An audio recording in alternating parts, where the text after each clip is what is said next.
Welcome everyone. So as you can see, we're here for the music, tech and innovation side of things, which is quite an interesting section, I think, because obviously now, tech is sort of, to most people, is music in some respects, which we'll discuss in a mo. But the idea of this really is just going to discuss some key areas around it, tap as much wisdom as we can from these people on the panel, and give you your money back on the way out if you don't get any.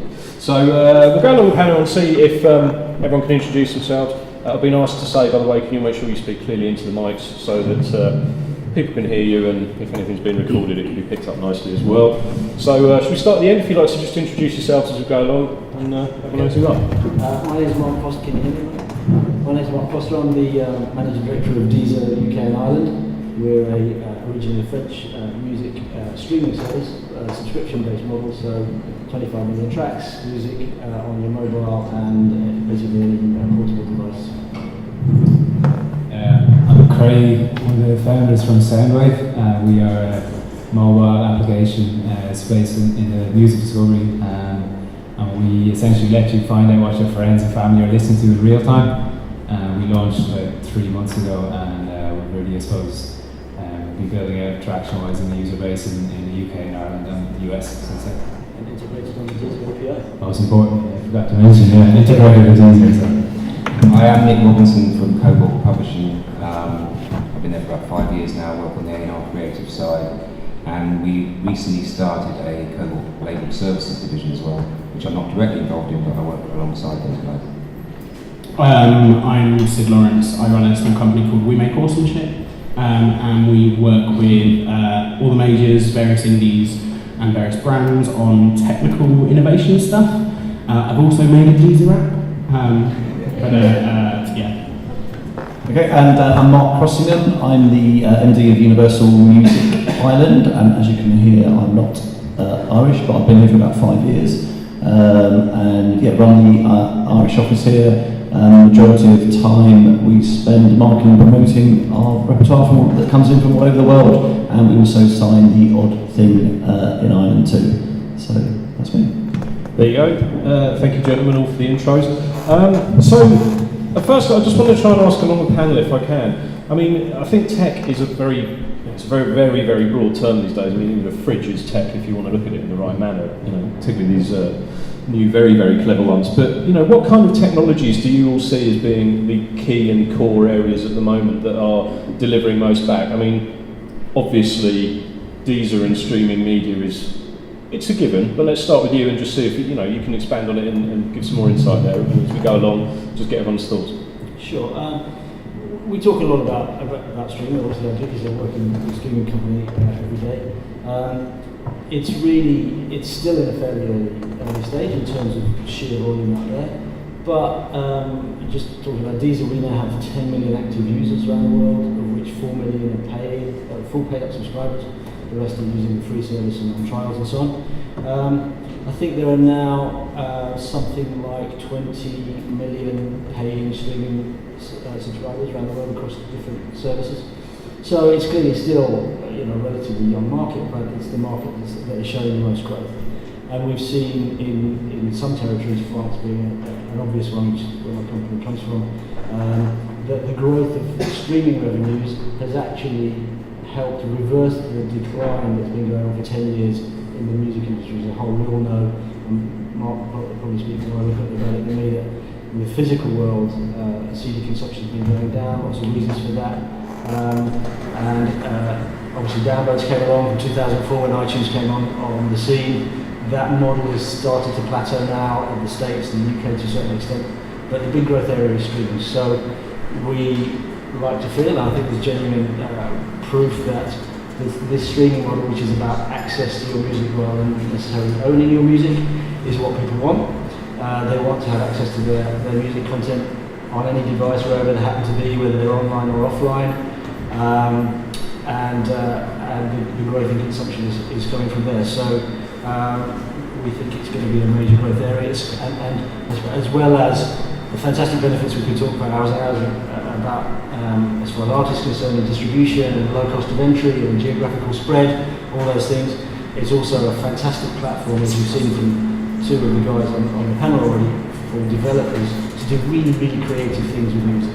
to do really creative things for the consumer experience, to let the consumers experience their music in lots of different regional ways, whether it's geographically based or based on other apps. Could be quizzes, games, the list is endless. So that's a real growth area, and it just opens up the market for great ideas, great ways of bringing more music to more people and more people to more artists. So springing off of that, Craig, I mean, with Soundwave, do you feel that, you know, the future now lies if we're moving to, you know, an emergence of streaming technologies as, you know, arguably the future? I mean, my own view, for what it's worth, is that I think there's nothing else really presenting itself to replace it. So as much as everyone grumbles about streaming media, I don't really see an alternative presented yet that, you know, would battle that. As much as everyone would grumble about, you know, revenues around it and the usual discussions, which for today we might skip. But do you feel, I mean, obviously, you know, Soundwave bases itself around feeding from what people are playing on devices, and obviously it does latch into different services. Yeah. So is your feeling really that around this, you know, the future with, you know, music and technology is more services of akin to Soundwave that tap into that stream? Do you think streaming media, for example, could be the, you know, the foundation from which future music enjoyment stems? Yeah, I suppose to think of it in context globally is where we always look at it, because we are, I suppose, a global smartphone app. So when you look at revenue figures for, I think it was for 2012, when you strip out the US and UK, the digital music sales are actually, you know, relatively small compared to the rest of the world. So our second biggest user base is actually India at the moment, after the US. Really? So the way our app works is it tracks from whatever the source is. We're agnostic, I suppose, so if it's streaming or if it's your native player or if it's a third-party player. So for us, I suppose we just see the space is still quite fragmented, and we want to sit agnostically above that. Okay. But trends-wise, I mean, I think it's kind of taken for granted that streaming is the future, it is the way forward. But for us, again, I think the race to content is almost there now. So there's a catalogue of, you know, 20 million plus songs, and it's really the layers above that and what the curation side of things, how people interact with, trying to get, I suppose, make sense of the noise, the search bar paralysis, as it's called. You've 22 million songs, what do you actually listen to?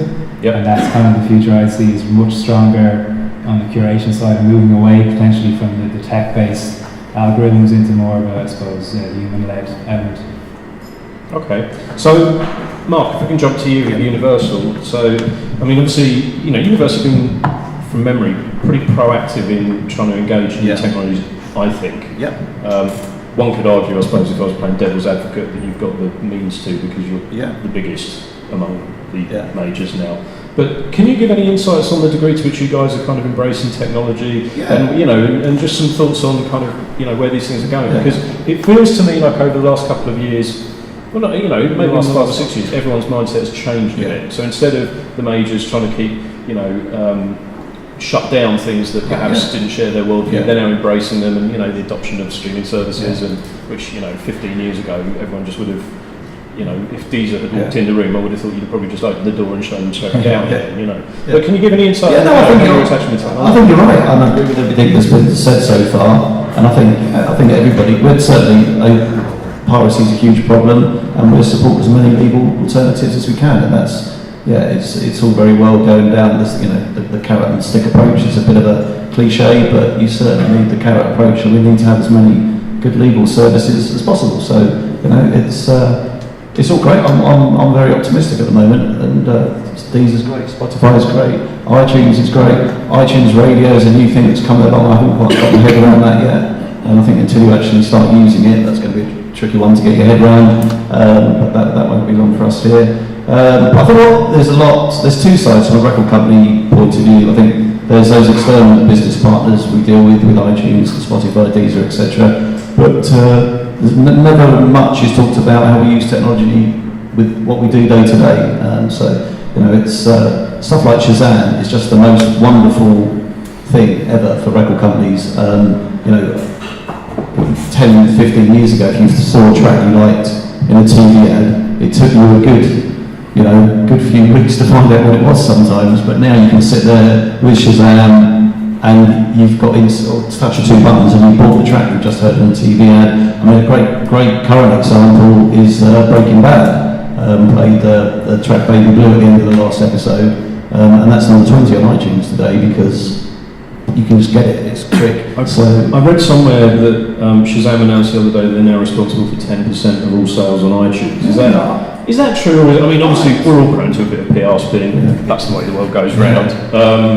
But I mean, I don't know. It could be. I mean, I'm sure you don't know either. But I don't. But do you think it's plausible? I think it probably is plausible. I use it all the time, and yeah, we.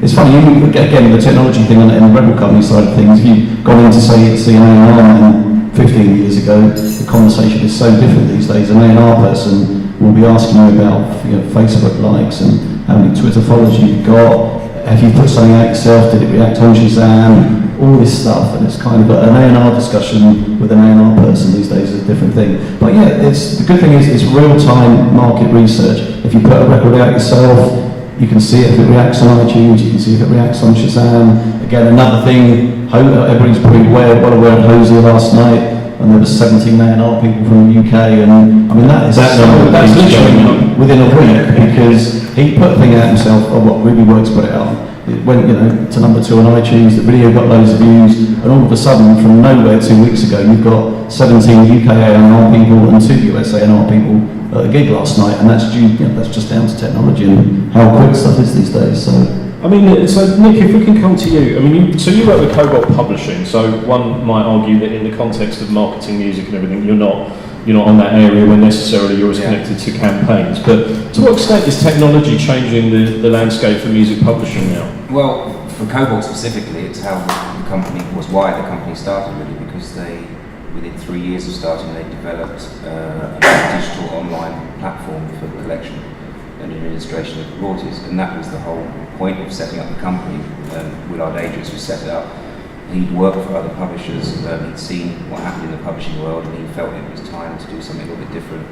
And it was quite good foresight really, because basically what he did was develop a system that now is being adopted by a lot of people in terms of giving control, a bit more control to the writers over their copyrights. And as we see now, is that a lot of artists and their managers are very much the fulcrum of everything that goes on with that artist now. The roles of everyone else involved are less than slightly, particularly on the label side, I suppose, inevitably. And the labels now, you used to go into a label and they were the team around the artist. Now they're still an important part of it, but they are a part of it now, as opposed to how it used to be. So for that would be that's the reason why kind of Cobalt came to be. Am I right that with Cobalt recently you even introduced something that can give maybe real time, but again, not sure if I misread the press on things like YouTube royalties to give greater transparency? Because I think sometimes you can talk about technology in a public-facing manner of Deezer being a perfect case in point of the changing landscape, but there's also a lot that goes on, behind the doors. Piracy prevention is probably one such example. But royalties, it strikes me as an interesting area in that, and I'm right. I know that you've got I don't know whether it's in real time, but no, I think I misread that. I might it'd be nice if it was. I mean, we try and get. We have the online side is a big part of what we do, because the idea is that the writers and their managers and whoever represents them can see everything. It's very transparent, see everything that's happening with their royalties. And of course the video side now is so important. So now what we're also doing is we're now going to upload all the user-generated content as well. So a manager can go on there and see all the copy videos that are out there. They can issue a takedown notice from there as well if they wish to. And also they can basically, as you said, look at the income that's coming through and analyse exactly what's going on. Obviously it's in the early stages, we don't know how that's going to develop. We've got direct deals with them, so we're hoping that the money side of it will, as everyone else is wishing, will increase, but we yet to see. Yeah. So Sid, in terms of what you do, I mean obviously you're building a lot of very interesting stuff for campaigns and artists, but I think it's safe to say that you also have a slightly more objective view on it. You're not as day-to-day as perhaps some of the chaps here are in terms of the music industry and the campaigns and revenues and everything else. Is there areas of technology you think that music is kind of missing a mark? Well, so I mean, we've had a lot of discussion about the whole streaming and whole listening, and while you're at home and stuff, and I think there's loads of stuff that can be done or soon will be able to be done at live, which is a massive area that I think so the problem we have at the moment is lack of connectivity. So if you have 5,000 people, well, for bigger stuff, 5,000 to 10, 20,000 people in a room all trying to connect to the internet, you have to have superpower Wi-Fi, and even then it won't work. And then with the smaller gigs, you can get a bunch of people in a room and connect to the internet, whether it's via 3G, via 4G, LTE, or whether it is with Wi-Fi, which then means that all your devices can all be connected and can do some really crazy things. So whether it is things like distributed speaker systems, so you could, I think live will become more of an art form, more so than it is. Like, I think you'll have some experimental stuff happening. And then you've got, especially with electronic music, I mean, you've got the whole thing, there was a thing with Disclosure, right, at Capital FM, Party in the Park, or whatever it is now, where they didn't even have their systems plugged in, because ultimately they're studio producers, and with studio producers, what do you do live? You just press play. So then people are starting to do like big performances and making it a spectacle for people to come and watch, because as you said, we're not having a discussion about money with streaming or listening, but we know that the more money is coming in via live than it used to be, so it's trying to encourage more people to come to the live stuff, and the way you're going to do that is by doing massive spectacles and making it a performance and making it a real show.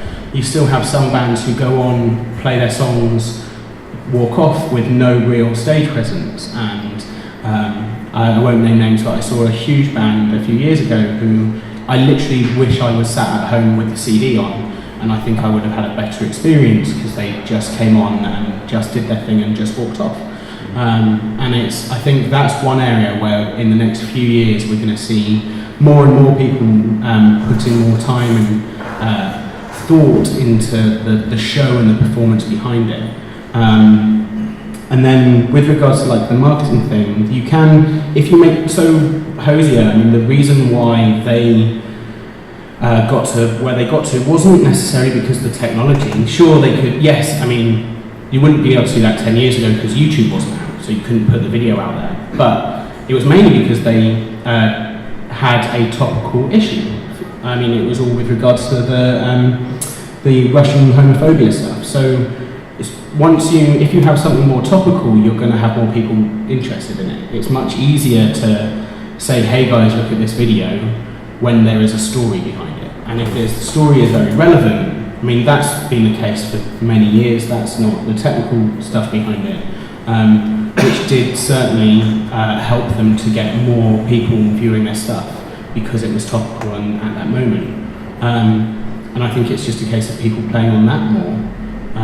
It's kind of, I mean, we make fun stuff most of the time for just shits and giggles. So whether it is cats, or whether it is, we had a Vine versus Instagram showdown where people can vote on which one they prefer, because Vine had just come out and Instagram video had just come out. Sorry, Instagram video, not Vine. Vine had been a while.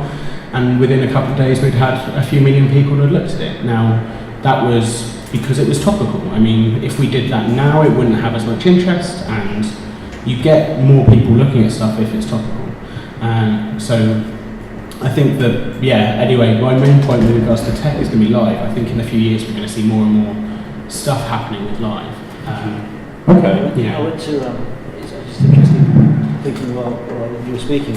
Grab the mic. The thread here seems to be that more and more technology is kind of joining the dots in the music industry, particularly, and for artists in particularly, as you just said, you can build up your career using technology. Mark mentioned the whole A&R process now, which is getting input from the technology to not just stats, but seeing artists and so on. And then as a musician and as a music fan, it kind of connects up the whole experience. So I went to a gig recently. Jamie Cullum was playing a gig at a sort of warm-up gig before he released his new album at a club in London, and he got the crowd to essentially shoot the video for his next single. So halfway through, for years and years, artists would go, no, film me my video. He's going, film my gig, send your video clip to this link, which will put you on the screen here, and then we'll edit your video. By the way, if you do this, you've signed a disclaimer. So we'll edit your video together and make my clip. So you'll be contributing to my promo clip for my new song. And that's supplied by a very nice Irish company, 45 Sound. It was, yeah, which was fantastic. First time I'd seen that. I don't think it's the only time it's been done, but certainly was the first time I'd seen it. So even a fairly well-established artist like that is now thinking, how can I be ahead of the innovation curve? How can I use with the technology my fans are familiar with, my fans are using, to join up their experience. We, as I mentioned before, we have integrations with companies like SoundCloud and Songkick and Soundwave, and so whether it's geographically who's listening to what, or which bands are playing in your town. If you're playing a track and these are where the band is on tour, it'll flash up on tour. Yeah. So you can then go and click through and buy the tickets. I mean, let's just play devil's advocate for a minute. I mean, I love technology, and I'm a huge fan of following all the latest things. But I definitely have days where I think the technology, like we've all got a little bit drunk on it, and everyone's kind of obsessed with technology as the answer to potentially problems that don't exist. And I'm sort of interested here because we have a sort of interesting. I mean, obviously, with some of you've got maybe more experience. To cast aspersions about people's ages, but some of us have been on this in the pre-internet period and maybe followed the traditional models and things like that. But and then obviously you have Soundwave, so Craig, I'm sure you're doubtless going to be quite pro, and Sid, it's the basis for your livelihood, so to some extent that'll be the case. But in the middle where you have Nick as well, within publishing, like I do wonder the degree to which sometimes technology can obscure things slightly more. I mean, it was an interesting point you made, Sid, that Professor Hosier, it was only because of aligning to a cause, in the same way as, peel back many years and something just chimed with something else, whether it was Elton John at Dinah's, funeral, that cultural factors align and these things pick up. But is there an argument that now and again we're all a bit too drunk on technology? I'm kind of curious to hear from all of you what your thoughts are, just to play devil's advocate for a minute here. Yes. It's quite funny, some of the stuff we get asked to make, I often ask them why. I always say to them, I have no problem us making it, but why do you want us to make it? There often seems to be not as valid reason as I would like, but we'll still happily make it. As you said, it is our livelihoods. And we're just making what we get asked to make. But then also with regards to other things, with regards to other things, so even taking social media metrics by the A&R guys taking social media metrics, I always find an entertaining thing, because every number online can be gained. Whether it is there's this whole thing where you're buying followers and buying fans. And I was in a panel. I wasn't in a panel, I was watching a panel 2 years ago where they were discussing buying fans as though they're buying actual fans. And I don't really understand how they thought they were buying actual fans. Because when have you ever been able to buy actual fans? People are still people, it doesn't matter. Sort of fundamentally misunderstand. I thought anyone saying that they're buying fans and they work in market should probably be shown the door. But that's what my thought at the time was as well. We create things that track hundreds of different stats from various different places, mainly because I'm a big fan of numbers and charts, because I'm a massive geek. Seeing YouTube views is an entertaining one, and seeing tweets about videos. So this random, totally no reason for it to be, it wasn't even a good video.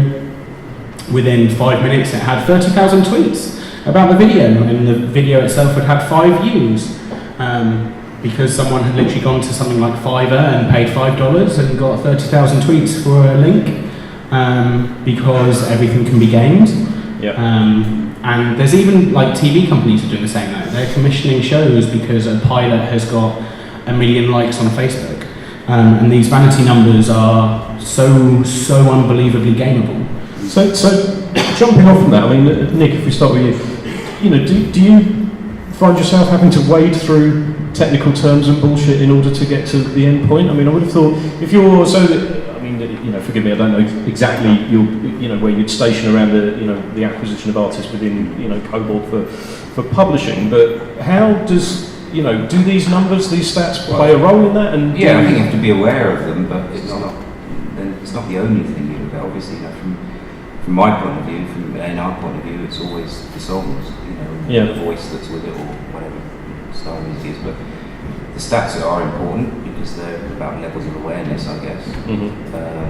But a lot of these stats don't necessarily mean that those people reacting are also going to put their hands in their pockets and invest in the artist, whether it be music or gigs or whatever. Okay. So, from my point of view, you've got to, personally, I think you've also got to start with the music and the songs. And then if the rest of that stuff comes with it, great. Cool. So, Mark, touching on obviously, in your position, I would imagine you would be party to, the coming and going of a lot of technological trends. Yeah. And I'm sure, I think you mentioned that once upon a time, perhaps even still, people will be throwing stats based on technology value, like X amount of Facebook likes and this and that. How do you view that? How do you navigate that? Because you're at the top, so you at some point have to be a barometer for how much value you're going to place on that. How do you do that? Well, certainly with us internally, it's all about quality. I'm glad you said that. It's exactly right. For us, it's all about quality of information rather than numbers. It's great having 100,000 likes on Facebook, but if 70,000 of those could easily be a complete waste of time or bogus. So we really focus on quality of information, definitely internally now. So Okay. Craig, just touching on you with this sort of thing. I mean, do you find that within even with Soundwave itself, are you looking at the usage of these things and trying to find the difference between, I guess, the sentiment and the usage against technical numbers? I mean, I'm a marketing guy, so day to day I'm dealing with these numbers, and I'm the poor sod that has to normally feed the likes and the things and try and distill that into a meaningful figure. But do you find the same thing even happens with, because you're running a company, you're trying to get the company going, you're trying to get users, but how do you navigate through that relative to, I suppose what we call false positives and engagement that's not very good or things like that? Sure. I suppose there's two different ways of looking at it. I suppose the first is on the data and the music itself. So we, as I said, we launched in June, but we've tracked, I think, above 24 million songs as of today. So there's about 250,000 songs coming through our database every day. That's a lot of data. A lot of it is noise, nothing else. But it's really, the one thing we've always looked at is making sure everything's actionable. So you could track everything. I mean, you could track how long people play the song, when they're dropping off, the genre, the demographics, the location. But what is it that the customer actually wants, or what is it that people are interested in? And I suppose technology should be an enabler, and it should allow you to choose whatever it is you want to filter down. But the discipline, I think, is actually working out what's needed. And that's something I suppose we're excited about, is looking at the listening history as opposed to what people are liking or blogging about or talking about, and diving into the actual, I suppose, the core element that is interesting to A&R people or the labels, for example. Okay. And I'm going to go back to what I said before, that the thing that excites me is the real-time aspect of stuff. It's, sorry to keep on about Shazam, but something like the Lord single, Royals, which everybody I'm sure knows by now, but we serviced that to radio 3 weeks ago, and we got calls from half a dozen radio stations saying immediately, God, we played this Royals single, it went to #1 on Shazam in our local area. Really exciting. I'm sure most of you know on Shazam now on the app there's an explore button. When you press it, a map of Ireland comes up, and you can press any area in Ireland and it will give you the real-time Shazam chart. So if a radio station is here to see, and they play a record and they see an instant reaction on Shazam, they know their listeners are interested in it. And Shazam and Shazam chart positions have become our biggest real-time plug-in tool at radio now. And that's I find that exciting. You get a real-time read. Obviously, if you're an artist and you're not getting that reaction, it can be a bit depressing, but it's also, it's good knowledge to have. So the real-time thing, I think, is an exciting thing from a record company perspective. Yeah, very much so. So within technology, I think at the moment it's safe to say that, stop me if I'm wrong, but I think on a general level, overall revenues in the music industry are still somewhat in decline, and there is a definite drop-off that streaming media is attempting to plug. But to what extent do we feel that technology is going to plug that gap? Is it a gap that needs plugging? Because I keep reading about this, and people, it sort of feels a little bit like, you know, we're still owed X billion a year in turnover, and it's kind of like, well, no, the market's just changing and evolving, and this is a fact we all have to get used to. But do you feel that, you know, I mean, obviously I'm looking at you because, you know, Deezer is a player in that, and it's a very fertile market. But do we feel generally across the board that, you know, technology is going to plug that gap? And if so, how long do you think it will be? I mean, streaming media is losing money on paper. You know, Spotify is still losing a lot of money. Deezer, you're probably losing money. I think. Actually, we're not. It's, but you know, it has to be said in that context of course you're growing, but at what point do you know, are you profitable? Is everyone making money out of it? And I'd also like to just touch as well on the publishing side, because certainly from my perspective, I feel sometimes that publishing, could be wrong, has been something of a, you know, I know within things like YouTube, it's publishing that's the one that gets the most argument around what people are owed, and potentially Spotify with songwriters and what they're owed and things like that. But perhaps we can just start with, you know, two marks as to where you feel this is sort of plugging the gap, and get some input as we go. Well, I'm sure Mark will agree with me that streaming's come along and there was a lot of fear a couple of years ago when we started to launch outside of France. Fear is probably too strong a word, but nervousness with the rights holders, be they publishers or record companies. Is this new means of distributing music going to cannibalise physical sales or downloads or even radio play? And certainly Universal and Sony have both done their own internal studies about that question. And they both come out and said, actually, no, it's not. It's incremental to the ways people consume music. CDs have been in decline, but for other reasons. It's not because streaming came along that people stopped buying CDs. In fact, a lot of people use both. So they use streaming service as a kind of sampling service, or as a take your music with you on your way to work type service. But people are still buying CDs. Obviously, the retail market has been in some trouble for some time. HMV is just starting to reopen here, which is great news.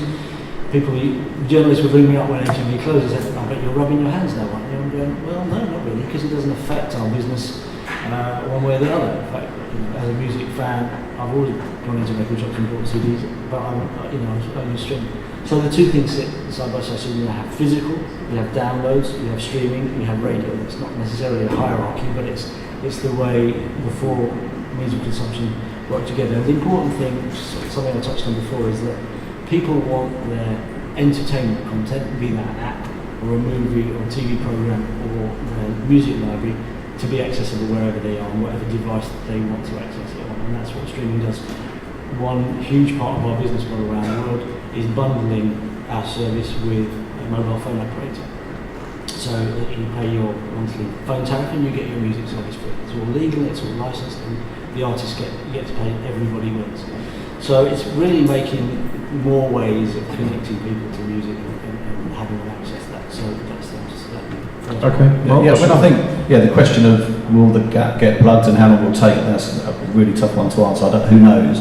But I just think if you look at what's happened in Scandinavia and how this, I sat next to our Swedish MD at a conference a couple of weeks ago, and I went away feeling very happy because you speak to him and it's you sit next to our Spanish MD and the Swedish MD. Our Spanish MD is the most depressed man in the world, and our Swedish MD is the happiest person in the world. So you see how streaming has changed the Scandinavian companies and how it's starting to change. The Dutch market is showing real signs of growth. Australia's flying at the moment, so it feels very positive. So there's that side of things, actually real examples of where technology and streaming, etc., is working. And I think the other point to make is that technology makes it easier to find a wider audience, and places where we haven't even got an operating company. We've got a huge internal push on the new markets in Africa. We've got a guy really getting stuck into Africa now,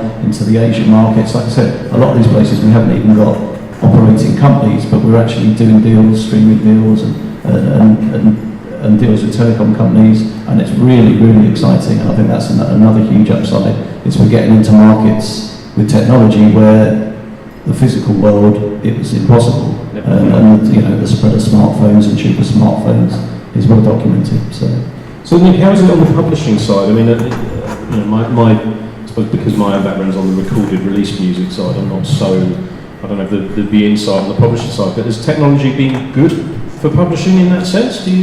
What's your view?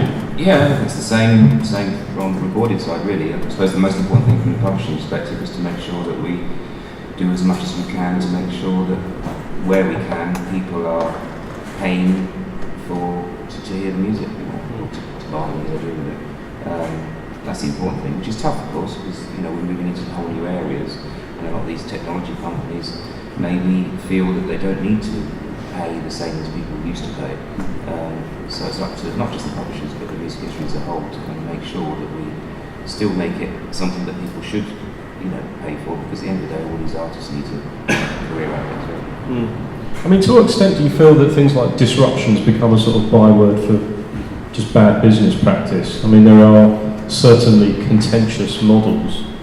SoundCloud is probably a good one to start on, where they don't pay anything to anyone, and you've seen it elsewhere. I remember a lot of debates around Uber, the car service and their business practices, and a lot of people took aim at them saying, well, you're saying you're being disruptive, but really it's just an excuse for behaving very badly and not observing kind of health and safety and all these things because you're trying to be disruptive or whatever. But do you think sometimes these disruptive companies need to be sort of held into account? I mean, SoundCloud, let's get into that. I mean, I don't think I need to ask Mark. I mean, you work for Deezer, so to some extent, I think I know what your answer is going to be. But It's an interesting one. Fundamentally, rule number one is the artist needs to get paid. So if there's services out there that are putting out somebody's work, whether you're a writer or a musician, and not not paying the artist, well, that's fundamentally wrong. Clearly, if you were a carpenter and somebody took your table without paying. But is this not one of these perfect things where SoundCloud would probably say, actually, by listening to our music, we are driving sales because people are discovering artists and they'll go off and buy them. I mean, my own experience of them, I worked with Old Jay, we put Old Jay's entire album on SoundCloud, and it did lead to like a 1% click-through rate to sales. So it wasn't that it generated zero money, but nonetheless. The record companies use SoundCloud to test the water on new releases, but they're not getting paid for that. I could be wrong, but aren't record companies, yours in particular, now saying that you shouldn't use SoundCloud? Could be wrong.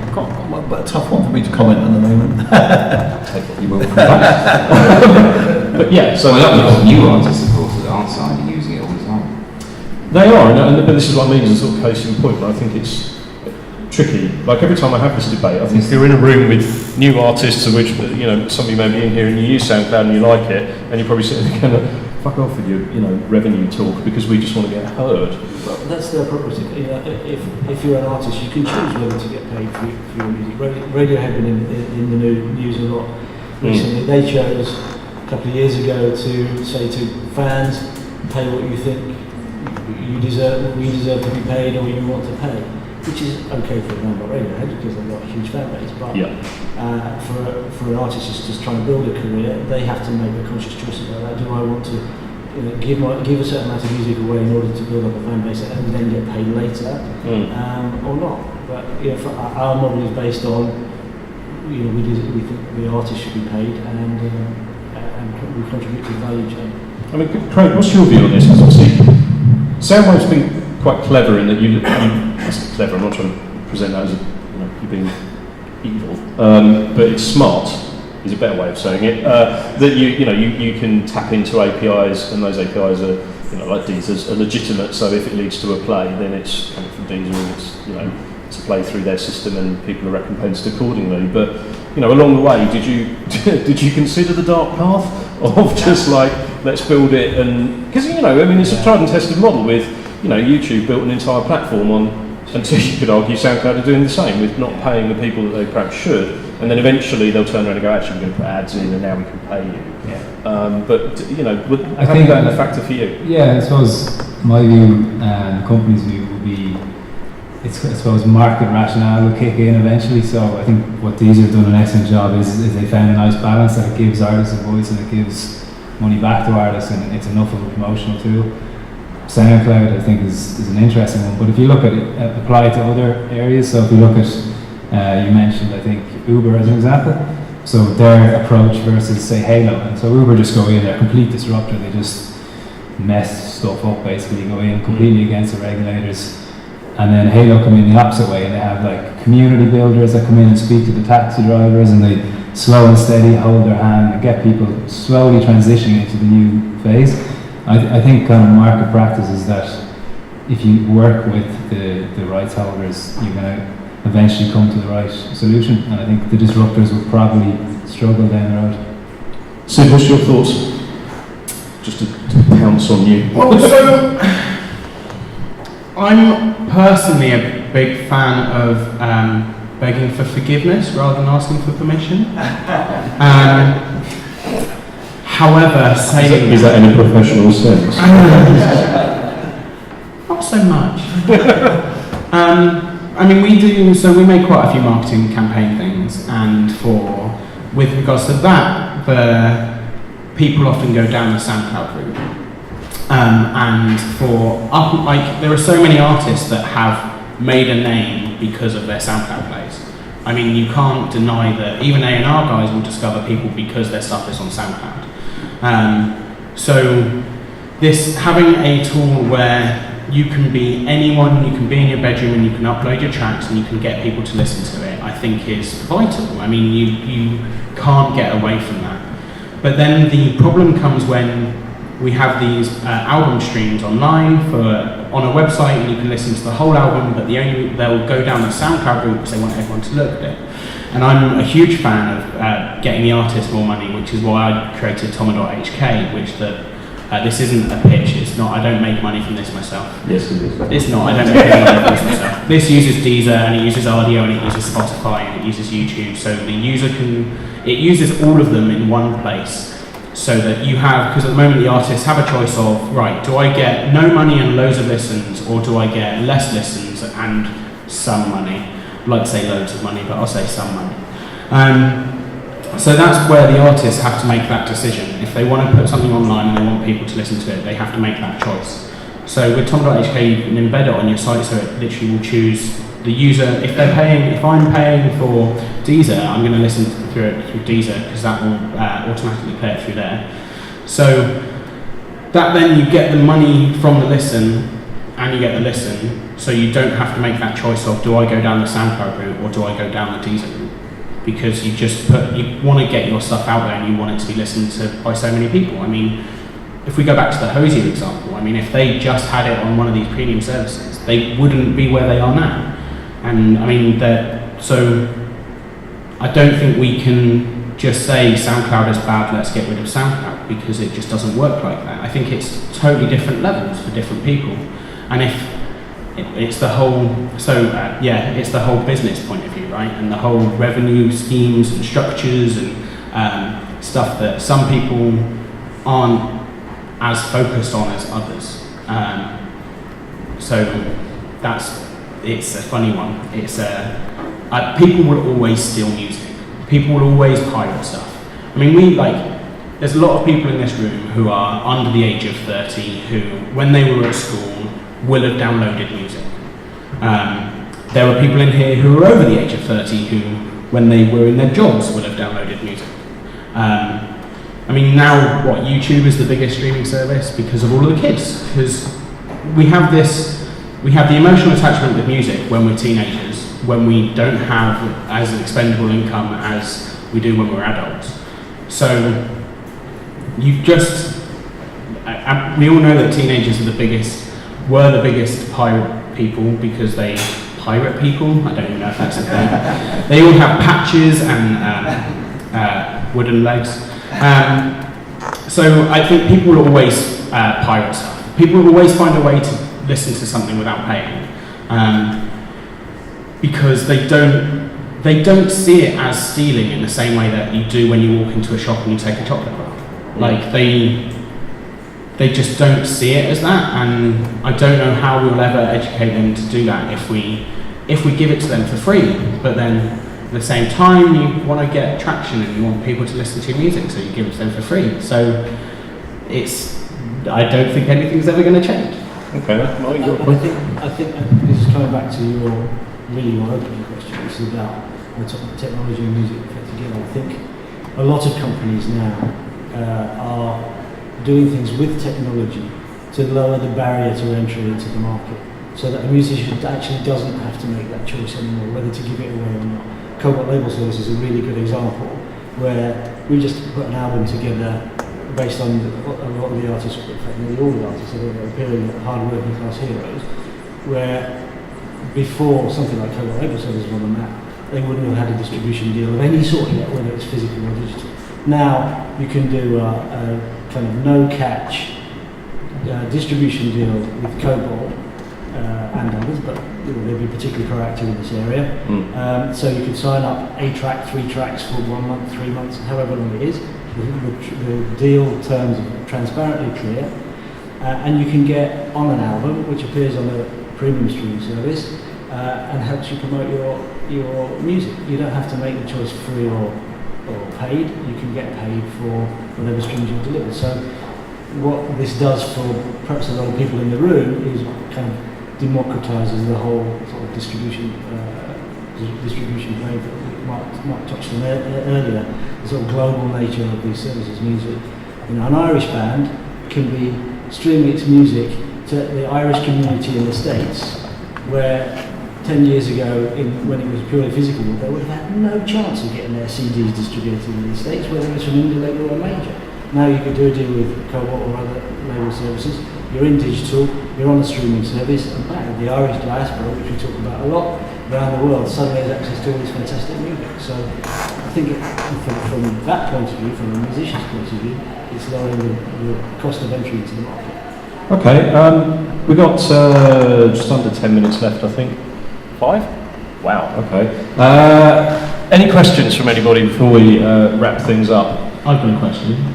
Not well. Deezer out in America? Not yet.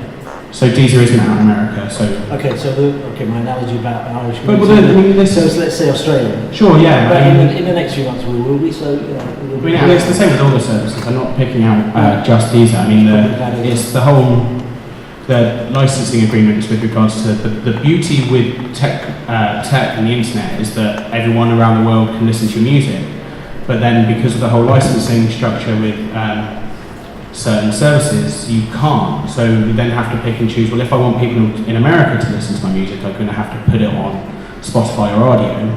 If I want it in, so yeah, anyway. No, so we have 182 markets where are available. There are 1 or 2 that have yet to be open, but this time next year we'll be in every market in the world. So that, oh wow, cool. That geographical. We'll hold you to that. Yeah. Just a quick one. I don't know if this is relevant, just what the guys are saying, and just how technology has influenced the global thing. We get a internal document at Universal every week with the top 20 albums and the top 20 singles in every place we've got a company. And I've done international as Mark has in a major record company, and even 5 years ago, charts in each country would look very different. And the charts, the top 20 or top 30 singles and albums chart in most markets around the world now look really, really similar. You obviously get the odd local artist, in Brazil or whatever, but the top 20 albums and singles, it's really homogenous now, and it's interesting. The power has been taken away from the gatekeepers in the markets and the radio stations who would only play this music and that music, and it's just interesting to see stuff spread very quickly in every market around the world. So. Oh, definitely. Do we have any questions? Anyone? Gentleman at the back, yes. Actually, sorry, do we have a radio mic? Go mic man, sorry. Yes. Hang on 1 second. Why are UK single sales at an all-time high now? One would suspect that wasn't the case. I mean, I've been a part of this discussion before, and I think that the differentiator is between single sales as a single, as in a thing that is put out that used to be with an A side and a B side, and single songs that are not a single as a product, but which are just it could be album tracks where people are buying more and more individual tracks as opposed to a whole album. But let's throw it out there, Mark. You're well placed to say. Because it's easy to get, it's quick and easy to buy and convenient. You haven't got to get off your arse and go into a record shop. Like I said, you can hear a track in a TV ad, or hear it on the radio, and you can buy it instantly. So That's why. I think it's convenient and easy. The scale of the contrast is the scale of the contrast is so enormous. 1979 was previously the largest volume of UK single sales ever, but it's roughly the difference between 90 million there and 190 million now. It's probably going to be bigger this year. In an environment of doom and gloom, most people are shocked at, you have a chat in the bus with somebody, a dinner party conversation or whatever. They just don't believe it because of all of it. So that's one thing. But the other thing is, why is there no leverage on the back of that for CD album sales? Is it that the people have decided to cherry pick? Because obviously you buy one single, that's a song you want. I think there's an element of that. Yeah, absolutely. Yeah. And it's, you're right. It is as easy to cherry pick. If you don't want to take a risk on an album, then you don't have to. But it's our job to make better records and make albums with. People will cherry pick all this. It's absolutely the case. But if you have a great album as a piece of work and it's got 4 or 5 hits on it, the album does. The album does sell. We no longer really look at stuff in terms of, is the album gold, is the album platinum. Most of our sort of internal targets, it's all done on revenue now, so it's, that's an interesting angle. So, the Avicii album, in my head, in Ireland, has gone gold, but it's all made up of single track sales more than the albums we sold. So, it's the convenience thing, and it's the fact people can cherry pick more. And people listen to music in different ways now. It's not just like a single by the album. It might be like a single, add it to your playlist. Take your playlist on your phone with you and listen to it on the road. So there's lots of different ways in which people consume that music. Just following up your point, I think it's like the single, hate the album. Why? Because the album is no good, which gets back to quality control at the time the album has been assembled. And why aren't albums with 6 potential hit singles on them instead of just 2 or sometimes only 1? You're right. And the albums that are great all the way through go on generally win out. Adele's album is sold as many as it did because it's a great record and a great album. And some albums aren't great. They've got a couple of good tracks on them. Some are great. Ben Howard album's great. It's not full of hit singles, but it's a great record and it's sold albums. So sold more albums than singles. Sorry. You can also now test the filler tracks, right? Yeah. I mean, before you didn't know what the filler tracks were. You knew that there was 4 singles that you liked, and the other end you had no idea what they were like, but you hoped they'd be as good as the other 4. Nowadays you can tell, you know your 4 singles, you like your 4 singles, and then half the album you might not like, so you might just cherry pick each of the songs on iTunes. I think technology is a great thing. I suppose again technology's enabled that, but across any media. So if it's video or giving people a choice so they don't have to buy en masse or buy something that they don't want to consume is a good thing. Essentially gives the consumer a choice. So. Most definitely. I think we're out of time, I'm afraid, but is it a quick one? Darren mused a few days ago about wouldn't it be great if musicians could control their audience and plug them into the various services, and individually each artist is quite weak, but is there something where like a label as working together can maybe strike a better deal where maybe they control their audience, with like say Facebook and Twitter, where it's not just an artist driving their audience to the platform, that there's a more equal relationship there? Do you sort of understand the question here? I mean, we've got to be a little bit quick, but basically I'd made a point recently that off the back of Spotify's follow button, and it annoys me a little bit because I work with bands and I get really fed up with the fact that I constantly have to drive audiences to platforms. So you're there now, I've got to litter all of my artist websites and everything with a follow us on Spotify button and everything else. And my worry is that you build another audience just as we all did on Facebook, and now Facebook, are constantly manipulating the kind of levels of access you get. You're on their platform. Same with Spotify, they might start moving the yardsticks that you can't necessarily access. So my point was, is there a means by which artists can control their audience and pipe it in so they feed it from band to platform rather than moving everyone like sheep from here to there. So we need to be quick. I'm slightly worried by the phrase control your audience. I'm not quite sure what you mean by that. Not control, but to own the access, so that like say a band would have email addresses and then they would plug that into a platform rather than try and drive people to Facebook and then it'd be out there? Well, the band can obviously compile its own database of their fans, but there's issues about data protection, what we can then do with that information. We can't just give people's emails addresses to other organisations. I think probably for us the most significant element of that is curation and editorial support. I mean, if a band or a management company or a label is working with our editorial teams to reach out to fans and potential audience, that's the best way of, say, influencing an audience, certainly not controlling them, but certainly making recommendations which are made by a trusted editorial voice. So you've got somebody who people believe in who's saying this is really great, you could check it out. And it may be one track, or it may be 4 tracks from an album, or it could be any sort of permutation of that. But I think working with the editorial team, certainly for people in this room, and artists working with streaming services, is the way to go.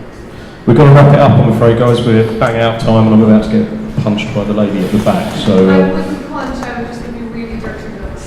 If you want to stay, the next round will start immediately. And thank you very, very much to all of you. thank you, guys.